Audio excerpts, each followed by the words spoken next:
What is up, people? What is up, heathens? Rev Avi checking in live for the Magic Quarantine Talk. What's up, people? I am here. What's up? I'm going to give people a chance to get here, like I always do, and then we'll get started, okay? We'll jump into the topic for tonight and get people some clarity on this stuff, okay? We're going to talk about magic and the occult, like always. Tonight, we're going to do a topic we haven't done yet. Let's talk about performance art, okay? Let's talk about performance art tonight because that's a huge part of this. Demonism is based around performance art. That's part of our study here. And so I want to give some clarity on that aspect and how it connects to all of this, okay? So we'll talk about that tonight. And of course, I'm going to give people a few minutes to get on here, and then we'll dive right into this topic, okay? Of course, if you're watching this on YouTube, please like, please subscribe, drop a comment, link up with us, get in the Facebook group so you can connect with us, okay? If you're watching this in the Facebook group, tag people, okay? Tag people so we can get them on here. And if you're not on the Discord, get on our Discord, guys. Somebody will put the link in there. Link up with us. That's where we have our awesome voice chats and stuff, okay? So join up with us, demonism.org. If you're not already a member, shoot over to the website, join us, and let's rock and roll, okay? So I'm going to give people a couple of minutes, and then we'll jump this off. Let's talk about performance art tonight and its relation to our practice, okay? I cannot get this little message bubble to disappear. There we go. So what's up? Hey, what's up, Ace? I see some people jumping on. Cool. So yeah, tag some people. Let's get them on here. Tag Rhino. I don't think he's on here. Steven. There we go. I'm seeing some peeps. Cool. All right. So yeah, we're going to talk about performance art tonight and its relation to this stuff, okay? So take a couple minutes, let people get on this thing, and then we'll jump right in. Cool. So yeah, hopefully this is a good topic, guys. I don't think we've done this one before. I think I've touched just some minor aspects of stuff, but let's dive into it. I'm sure there'll be some questions and stuff also. Cool. Yeah, I know everybody was like complaining about the weather today, like the snow and the cold and stuff. And, you know, like, it's funny because a lot of members are like in Texas. Like, it's so cold down here. I'm like, dude, it's like negative 30 here. So I don't want to hear it, you know. A little bit of snow, and I'm like buried in snow here in Wisconsin. So cool. All right, let's jump in. I'm just gonna jump right in because I don't want to waste too much time. I'm a little late today, so let's just dive right into this thing, okay? So performance art, how does it connect to everything that we're doing, okay? It connects like this because for those of you that have been on the website, you know, one of the main statements that's on there is mentalism is our religious study, and then performance art, right? Performance art is our part of our religion, right? And so the way this fits in is like this with the rituals and stuff, right? With the rituals and the things that you do. With spirituality, there's a unique understanding that you come to, okay? And it pretty much works like this. For a person that's religious, right? Their idea of like doing something like in the sense of prayer or something like that, right? Involves a very, very specific act. It's like you're down on your knees, you're focusing and eyes closed, etc. But the truth is when you become spiritual, okay, when you truly become spiritual, everything is a magic spell, is a spell. Every action you do, every word you say, every moment you're alive and you're working towards that purpose is a form of a magic spell, is a form of you trying to manifest the things that you desire, okay? So with that in mind, life, you know, the world is a stage, okay? Everywhere is a stage, okay? You just have to figure out where you're going to perform, isn't that right? And that's when you're going to work, you got to perform there. When you're around your friends, you got to perform there. Even when you're alone, you put on a different mask and you put on a different character and you perform in a different way, okay? So all the world's a stage, okay? And life is a performance.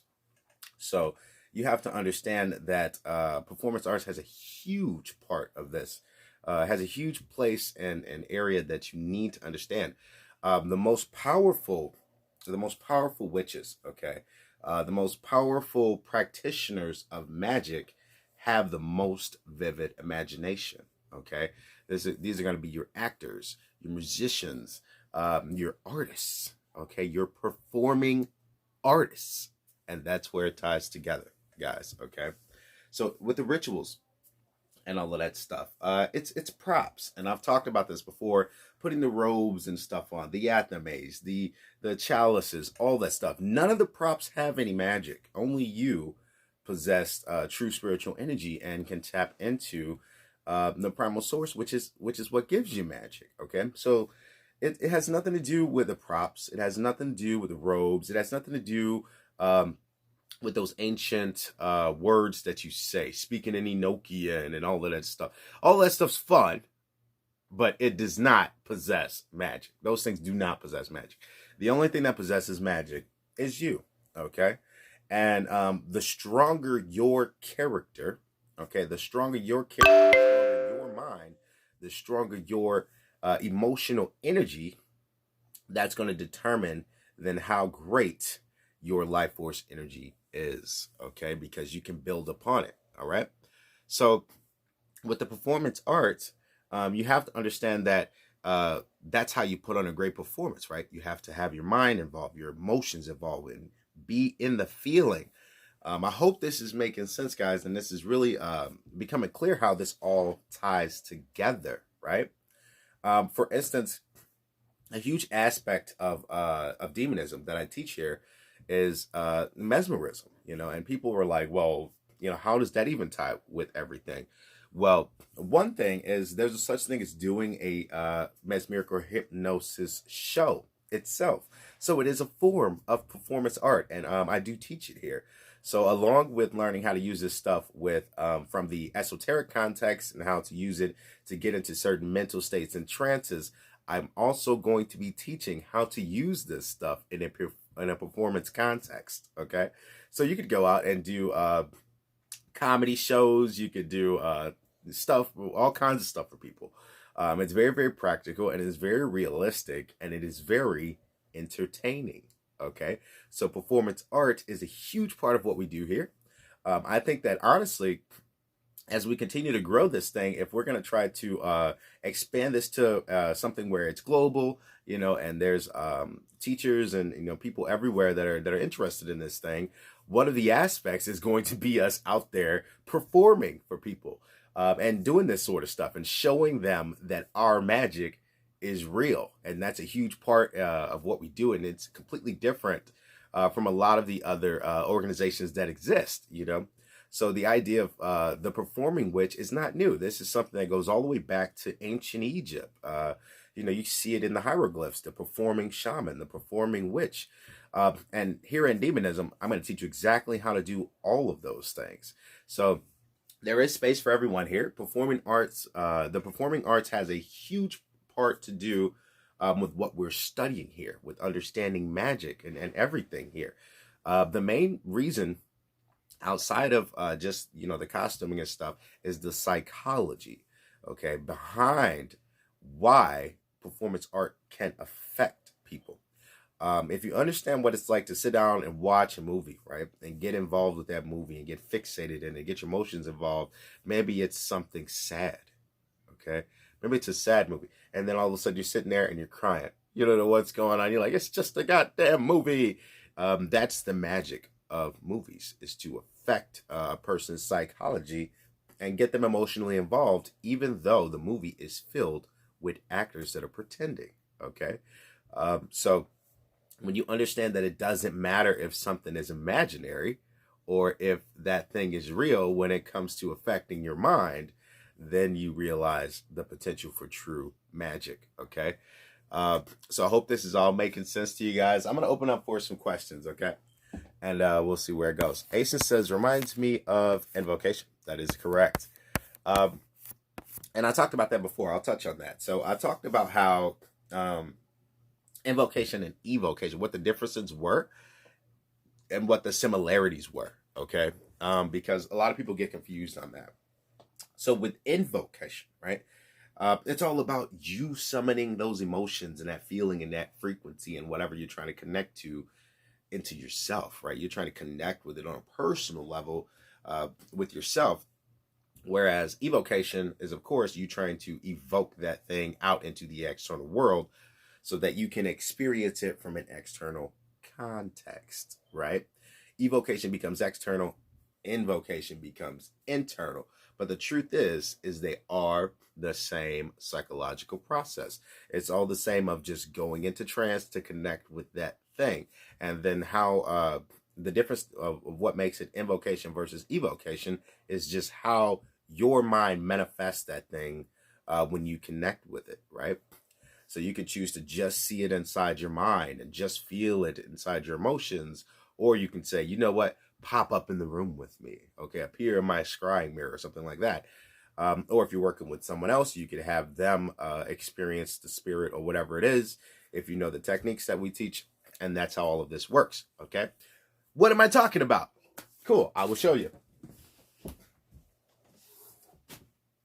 Okay, so my first two books, the first one is Samhita Dioram, Magic Demystified. This is really hard to see with my super bright light. That is the first book I ever wrote. That one goes over ceremonial magic and all the stuff you need to know to start getting to get started practicing magic, okay, and having magical understanding. The second book I ever wrote is this one.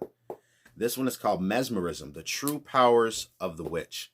Now, this book is going to be a true game changer for some people, mainly because a lot of people that get into practicing the occult and studying magic and stuff like that do not understand that it is a process of trance. They're thinking from the Harry Potter context. They're thinking from the Witches of Eastwick movie context. They're not thinking in terms of how this is something that is psychological, and it has to do with trance states and connecting with your own mind, okay? If you do the research, for those of you that are really interested in this stuff, if you do the research, there is an organ, okay, or a gland within your body that's responsible for, that a lot of people believe is responsible for all religious and spiritual experiences, okay? That's the pineal gland in the center of your brain, right? So if we're thinking from the literal context, which is what I love to do is use science, right? If we're thinking from the literal context, then in order to affect the pineal gland, you either have to be going down towards sleep states, right? Which produces the DMT while you're sleeping so that you can dream, right? So you need to be going down towards relaxed sleep states, okay? You need to be going into trance states, right? Trance states can also do it. And then there's some other things that you can do, like binaural beats and stuff like that, that will help you sync the hemispheres of your brain to activate the pineal gland to release that DMT, okay? That's what's going to give you that spiritual experience. Now, what people don't know is that hypnosis is a very, very, very powerful way to make this happen extremely fast for people. Now, personally, I've worked with a lot of different people. I've given people astral projections. I've helped them feel their life force energy. I've done stuff all the way up to full-on physical evocations, okay, with people using these techniques. And it does not take months and years and weeks to do this stuff. If you have someone that's trained in these techniques, they can help you get in those deep trance states in a day, okay, in a couple of minutes. This is not something that takes a long time to do, especially with the techniques that I teach here, okay? So you could absolutely meet people, and I've done this. I've met people out on the street, okay, had no idea, and I talked about this before, had no idea about astral projection or anything about chakras or any of that stuff. And I've given them astral projections right out in the street, okay? So this is not something that has to happen when you're just relaxed in bed or sitting in a chair. That's a lot of myth, okay, that's behind this stuff, when the truth is it all has to do with your mind. You could very much astral project while standing outside in broad daylight talking to someone, okay? People don't realize that. Truth is, astral projection is something that happens from an awake state. Okay. So cool. Let me look at some of these comments. I see them floating past. James Woods, what's up? James Wood. Always useful information. Awesome, dude. Thank you. I'm glad you're finding useful information here. ASIN, Life Force Power Techniques. I cannot recommend that enough. Okay. Everything that I do is based from the Life Force Power videos. Mainly because all of that, the breathing, the moving, the focus, all of that stuff comes from Eastern traditions. This is stuff that comes from like Qigong. There's some yoga stuff in there because you have to stretch, right? You can't do anything without stretching. So those are all techniques that come from like ancient practices that I have put together to sort of culminate into this thing that you can use, okay, to propel yourself into trance, other than using only magic spells. This becomes something that you can use on a daily. Okay, when you go work out in the morning, you can be working on your magic power, okay, and stuff like that. So the Life Force Power videos open up a huge field for not only being more healthy, but also working on your psychic abilities at the same time. Okay. Cool. Philip Masucci, I hope I said that right. What's up? Welcome to the live chat. He's finally, thank you so much, man. You're very welcome, sir. Larry, been a while since I have been able to attend a live. What's up, y'all? What's up, dude? Awesome. Glad you're here. James says, I've done a lot of reading on chakras and chakra spinning. So in my Life Force Power series, also in my first book that I've showed off here, and I just published a third one, but I don't feel like digging it out. So in the Life Force Power series that I did, it's a series of videos. It's 10 videos right now. I haven't been adding to them just yet because I'm trying to catch up with lesson plans and the blog and all that stuff, so everyone that's joining up as a member can have their lesson structure. Okay, so I've kind of been busy doing that and not shooting a whole lot of Life Force Power videos. But there's 10 videos right now. In those videos, I cover chakra breathing. Okay, I cover chakra breathing. I talk about all the different ways, all the different places where they are, how to increase your energy flow. All that stuff is in there. Okay, just trust me. It's a great video series, and I've been practicing it, this stuff, since I was like 12 years old. And it comes from martial arts and just a wide range of wanting to know what was out there, right? Long story short, ASIN. The Life Force Power videos are great practical energy workouts. That's exactly what they are. It's energy workouts. If you think in like the terms of like Tai Chi, right? This is something that's similar to Tai Chi, except for once you get to the more advanced stuff, it's going to go past that. It's going to go past just, like the old people at the park that are just moving slow so they could get their muscle workout or whatever. This goes into the idea of using the trance states, of feeling the energy, of doing various things with the energy. Also, it goes right into all of the spiritual context and philosophy that I've been teaching, which is the light and dark, sun and moon, Lucifer, Lilith frequency, right? The yin yang frequency. This goes right into that, where there's meditations for yang, which is the moving stuff that you see people doing. But then there's other stuff that is specifically designed for yin meditation. So this is stuff that's going to help you get to astral projecting. This is stuff that's going to help you get to the point where you can lucid dream and all of that stuff. Okay. So it's a great series. And like I said, I am still going to be adding a lot of content to it as we continue, as well as just giving displays of me actually practicing the stuff and not just teaching it. Michelle, yeah, I do Brazilian Jiu-Jitsu and know how important breath work is. Yes, awesome. So people do know that this is connected with martial arts very deeply. Philip, but I got it squared away and showed respect and apologized. The whole intense sleep paralysis and dreams were intense, but I was able to address and come to an understanding with the energy. I think I missed one of his comments. Okay, yeah. I'm working with a person and had a bit of a difficult experience from being not in the right frame of mind. So everything comes down to that frame of mind. Okay, I saw the beginning of your comment. So when it comes to frame of mind, okay, The reason that is so important is because all of these things, the demons, the spirits, whatever you're working with, are all part of your psyche. Okay, they manifest out of your psyche. They are part of your psyche, and so if you're in a place or you're bottling something up, it may not even be on the surface. When you get in the ritual chamber, you connect to that various frequencies that these things exist on. It's going to conjure it out of you. So you have to really work on yourself and be in the right frame of mind, because you never know how something will manifest. So from the mesmeric hypnotic context of working with like some of my clients and stuff like that, one of the things you get is ab reactions. And I talk about that in this book here, the ab reactions you can get from practicing trance on people. So some things trigger people. Okay, they trigger them, and I'm talking about like into hysterical states. Sometimes if you're doing something like age regression with a person, you turn them back into a kid. Let's say you just pick an age, okay, because you don't know what age you're aiming for. Let's say you just pick an age. Oh, you're 5 years old again, right? And they go back to that age in their mind. You don't know what happened in their life. You could send them back to 5, and they get traumatized back into that state of something horrible that was happening to them back then.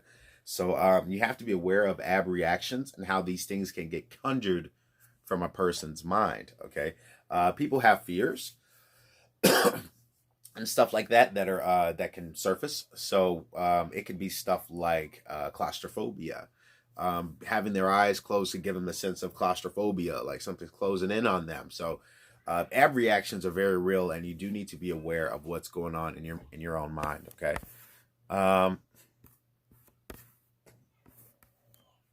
So James says, when I reach a fully meditative state, I feel like I'm either sinking into into the bed or floating above it. Yeah, that's what normally happens. So you either sink or float. I've also gone horizontal, but it's still that feeling of sinking or floating. Those are the two feelings that you get, and mainly because there's two ways that your spirit hypothetically exits the body. That is thought. Okay, we don't know if this is actually facts or not, but since this is the way that it's thought, but the two ways that it can exit the body is up through the top, because the energy goes up the spinal cord towards the pineal. So the one idea is it goes up towards the top, it explodes up the top, and if that's happening, then you feel like you're floating because you're going up, up, up, up. And if it's going down, meaning if your energy is sinking down and descending, you can go out the bottom of your feet as well. So that can feel like sinking, is the theory behind this. Okay. But that's why it's always floating or sinking for people. And that's, I mean, I kind of think that makes sense. So I'm not going to rebuttal it too much, but that's the theory behind it. Philip says, it def took as a disrespect. Okay, that's a little typo there. But I stood my ground and reached out in meditation. The dreams were insane. Yeah. So that's the way it works. Once you connect, they usually manifest in dreams or something like that. Once you get more advanced, okay, once you get more advanced working with the goetics and stuff like that, you can make them appear in the room. Just like we're talking here, and like another person's in a room with you, and you can have a conversation. You can make them appear in the room. It's all about just how deep you can go into trance. Like I said, I've done this with people out on the street, okay, broad daylight, and snap my fingers and a demon or angel or whatever shows up for them. So this is not something that has to happen in the dark in the ritual chamber. That's just one perception of it. What's up, Rhino? Strolling in. Cool. Yeah, so this is great stuff, guys. I'm glad you guys are finding content here. Let me see how long I've been on. A little over 30 minutes, but I'll hang out for a couple more minutes. So I want to give you some more context with this. So performance art, right?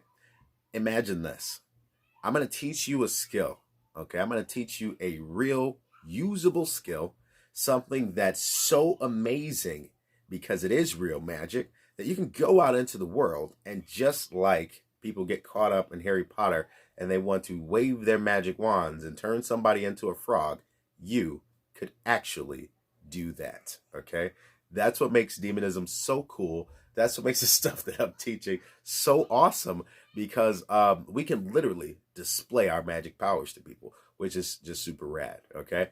So with that said, guys, much love. I hope you got some great content today, and I will see you guys in the next one.